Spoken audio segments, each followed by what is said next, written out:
Matapos nalaiti ni Golden Boy Promotions CEO Richard Schaefer, inihayag ngayon ng batikang boxing promoter na si Don King ang multi-million fight contract kay dating pound-for-pound King Floyd Mayweather. Magugunita na tinawag ni Schaefer si King at Top Rank Promotions President Bob Arum na mga dinosaur promoters. Ayon sa ulat, tumataginting na $100 million ang kontratang pinagkasunduan ni King at Mayweather para sa nilulutong laban sa undefeated boxer.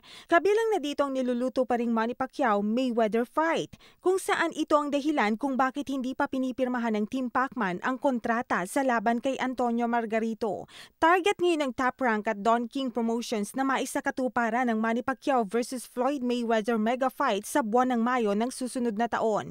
Inanunsyo ni Top Rank CEO Bob Arum na masyado umanong maaga kung gagawin ng laban sa mga buwan ng Setyembre, Oktubre o Nobyembre dahil sa kasalukuyan ay pinaghahandaan pa nila ang pagharap ng Filipino ring icon kay former world champion Antonio Margarito sa buwan ng Nobyembre. Para sa iBalita, ako si Rachel Jonedo.